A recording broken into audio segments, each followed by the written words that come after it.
Alright, so look, what's poppin'? We back. I'm about to give y'all another one like the other one.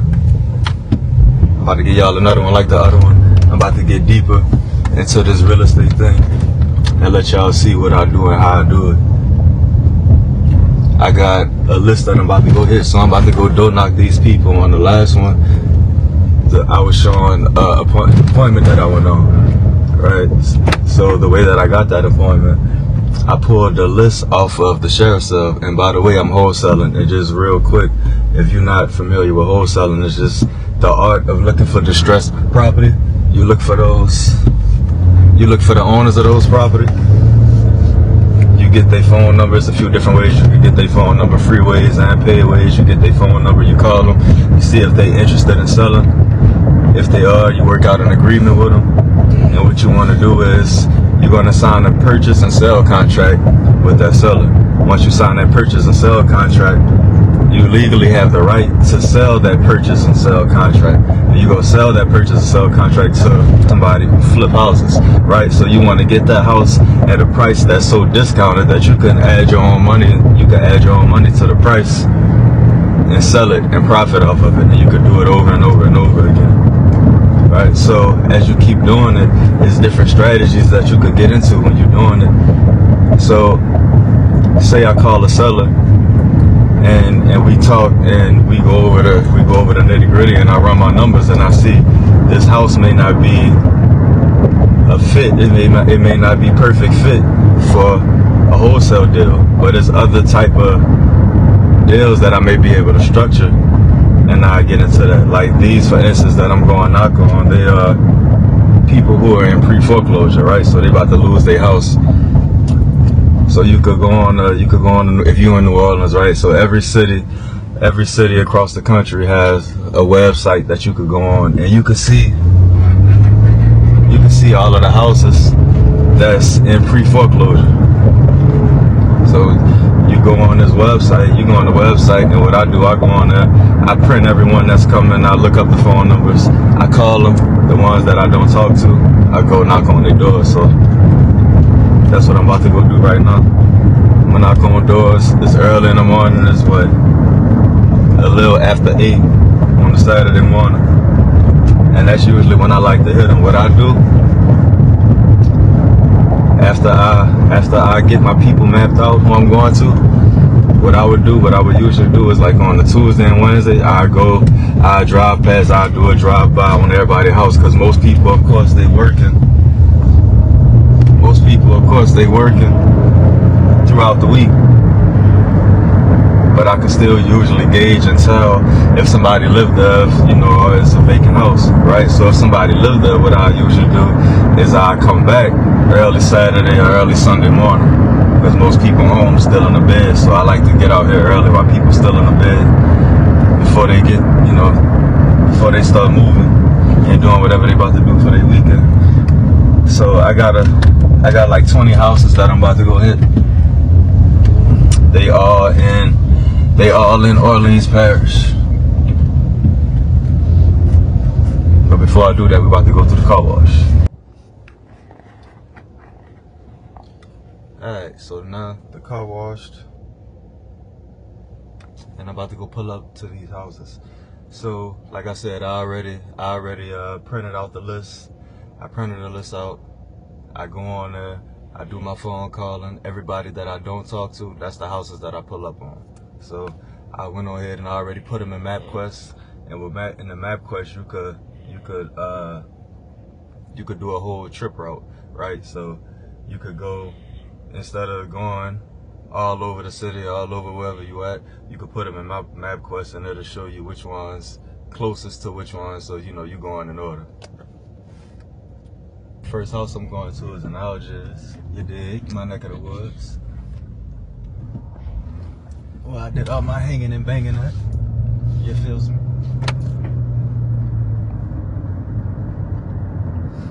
Oh, I got I got both of my daughters. My youngest daughter, Kylie, back there, Carmen on the camera. Kylie, hop out game with me. Kylie, you knocking on doors with me? Kylie, hop out game with me today. She just won't come to come. Oh, you not getting out, Kylie? Cali came door knocking with me before.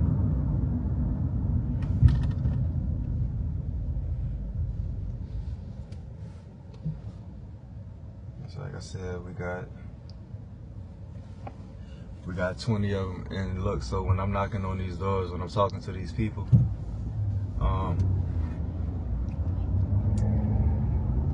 I'm going to offer my service, right? I'm going to see if I can help. So if you're dealing with people that's in pre-foreclosure, you want to be real sensitive. Understand that these people going through a situation, these people in a position where they're about to lose their home. So these people got children, these people, you don't know what type of situation they in until you start talking to them and you get the peel on the layers back and see what's going on under the hood. So yeah, you want to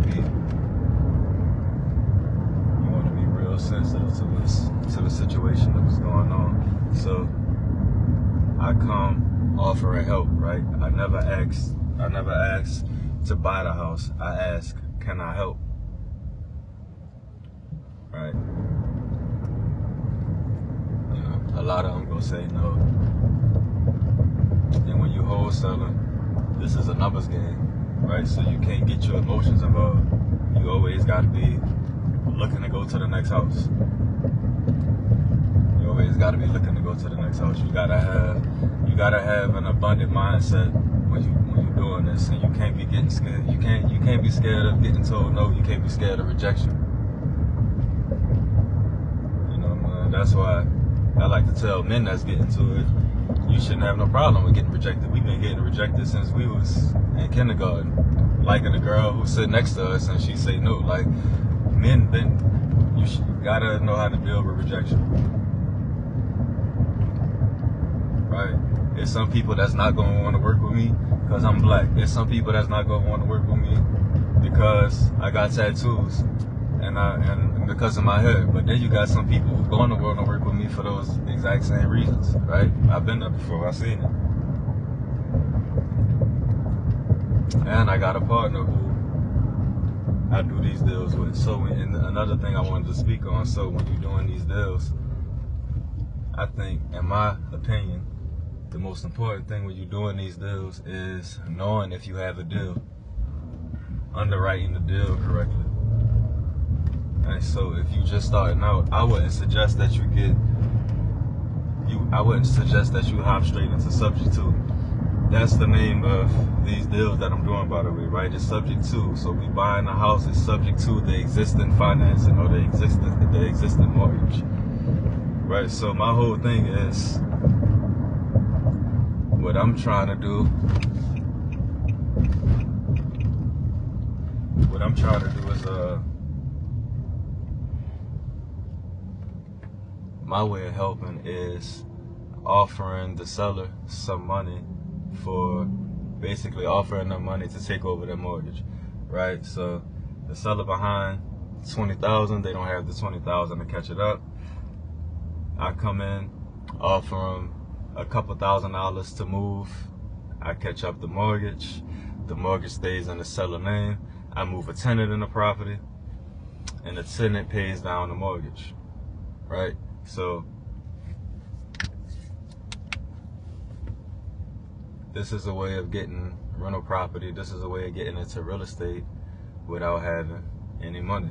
So just like I wholesale the distressed properties, you could structure these deals, and you could underwrite these deals, and you could wholesale these deals as well. So you can wholesale. I would wholesale a subject to deal to a landlord, an investor, right? Because of course an investor, so if I gotta catch her 20 grand up, I might sell the deal to that investor for 30 grand. So that investor go bring 30 grand, a little over 30 grand, because we got closing costs and stuff like that. But that investor go bring that 30 grand to closing, right? They go catch up that mortgage.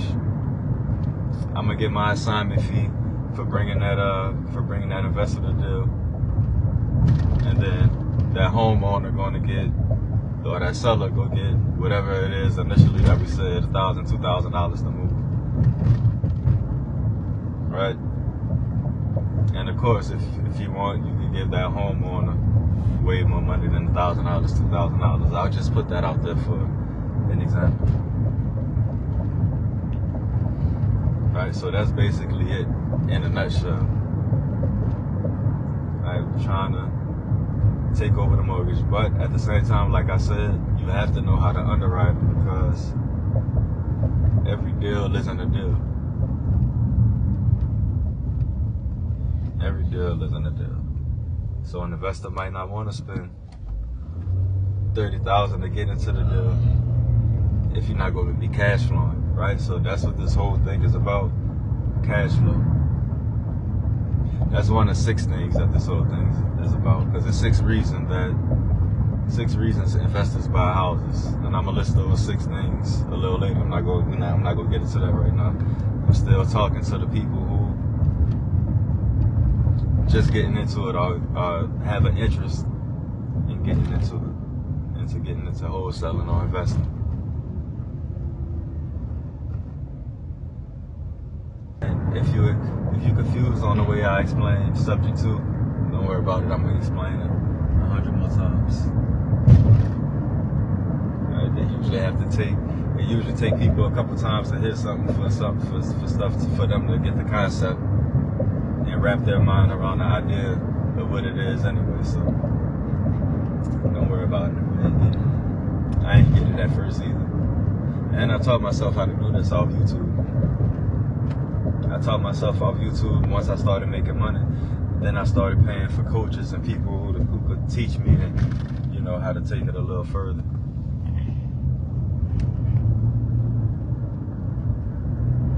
So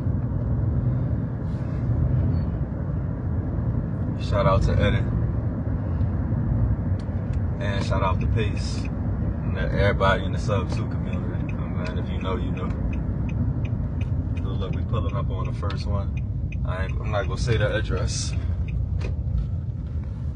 We're pulling up on the first one.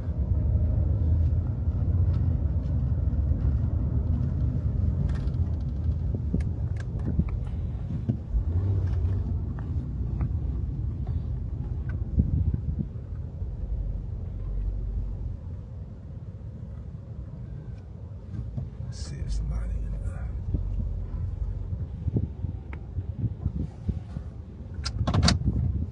So I don't have a microphone yet, so I'm not gonna be able to record the conversation.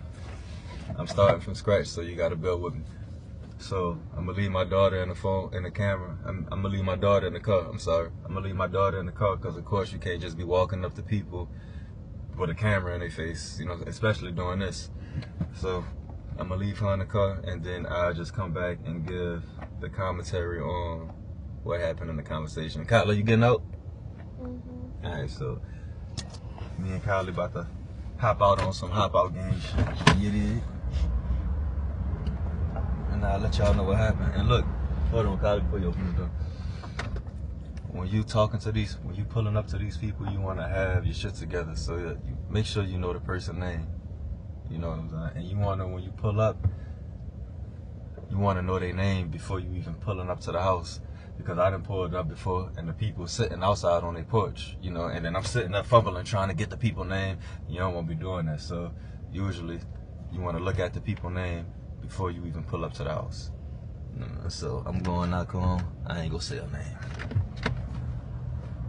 All right, Kylie, come on.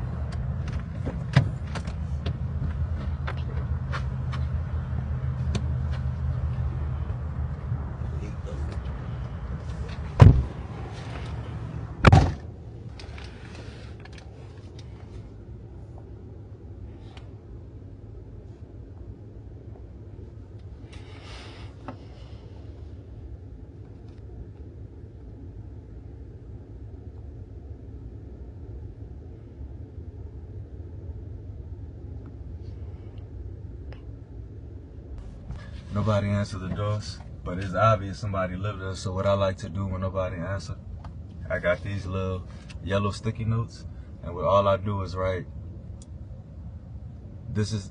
I can help, This is Jerome. Call me and leave my number. That's all I write. I can help. This is Jerome. Call me.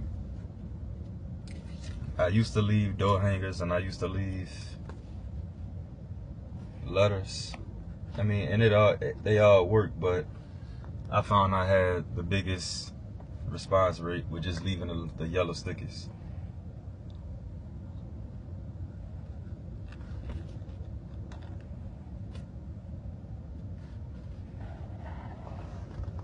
And of course, when they call back, you know, they be, I got your sticky. Wait, hold up.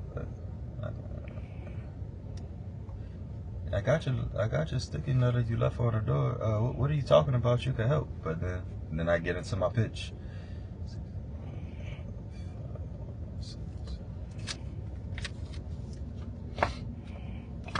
Hop out, gang. You can stay in the car. I'm just about to go post this sticky note.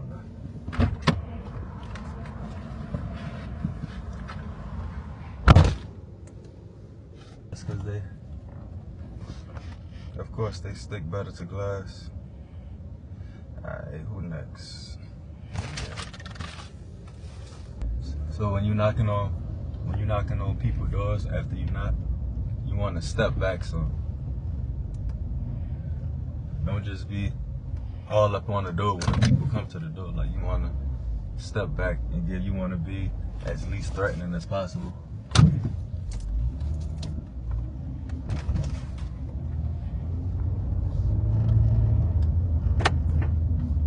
Step back some.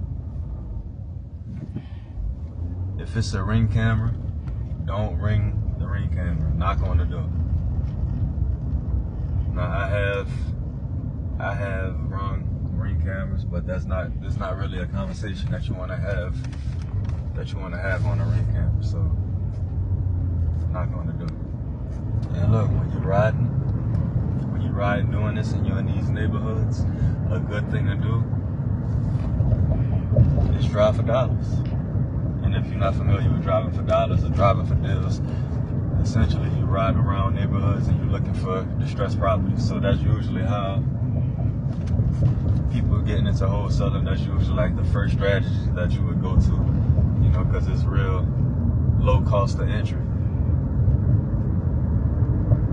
So you ride around, look for distressed properties in neighborhoods, and then typically you would start in a neighborhood that you grew up in, because of course that's gonna be the neighborhood that you know the best, right? So I started in Algiers. I got my first deal in Algiers. My first wholesale deal was 24,000, I want to say. And then, but I split it because I JV'd with somebody, right? Because it was my first deal. I got my first deal like 2 months into it, 2 or 3 months into it. So I got my first deal early compared to a lot of people that do it. Some people be in the game a year before they get their first deal. Alright, so, and I didn't know what I was doing. Like I said, I was copying off what I seen Max Maxwell do on YouTube, and then it worked. And I already knew people that was realtors, and that's how you say that word. It's realtor, not realtor. It's realtor. So typically you would start in a neighborhood that you grew up in, looking for distressed property. And then if you're in a neighborhood that you grew up in, a lot of times you might know who owned the house or somebody who know who owned the house, right? So it's like a little cheat code.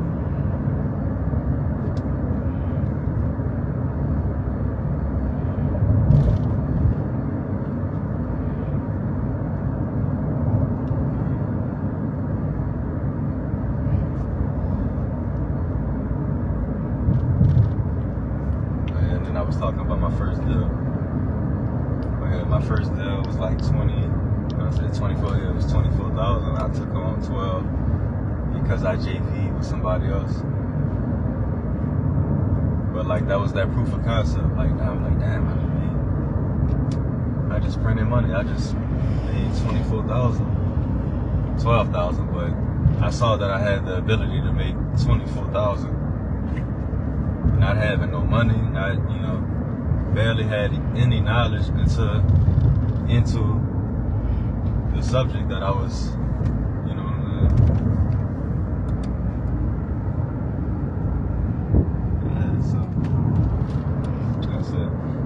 get that first deal is proof of concept that you can really do it. And it's all downhill from there.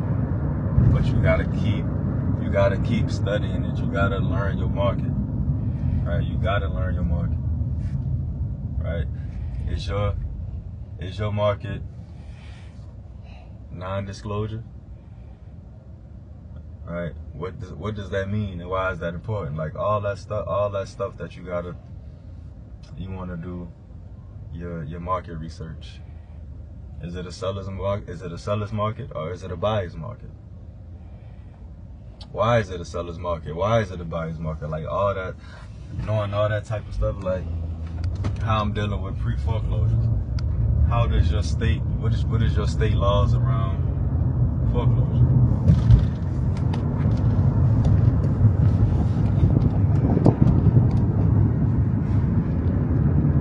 So it's a lot of stuff that you gotta educate yourself on.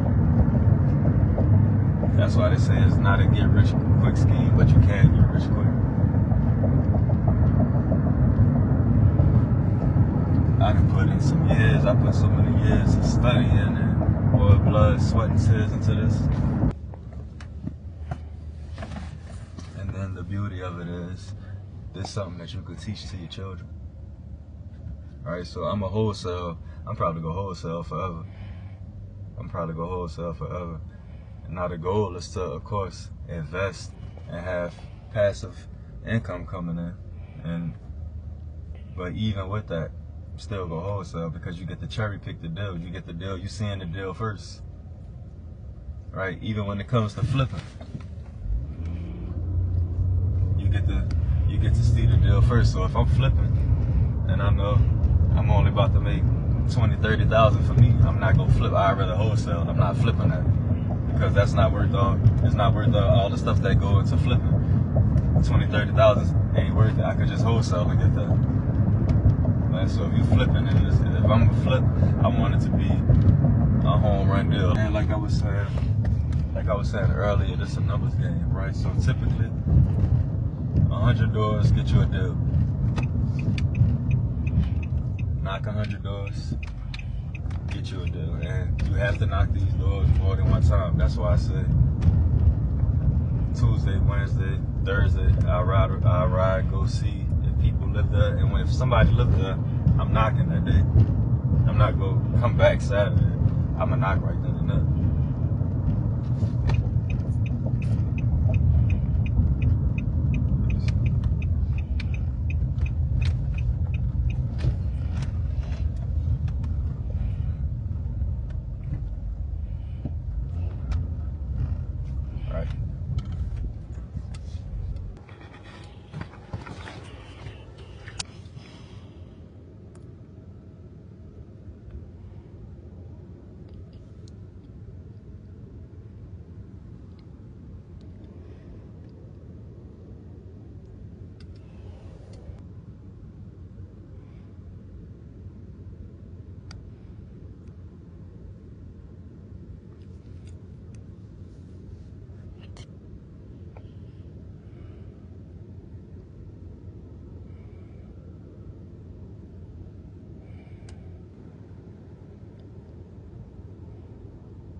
Get in the car, Kylie. I ain't got no more cars on. I know I got some cars on. She came to the door. She said I'm gonna put the address in, the GPS to the next spot I'm going to. I usually put all my addresses in the night before, but I ain't do it this time. But anyway, so she said that she was gonna file a bankruptcy.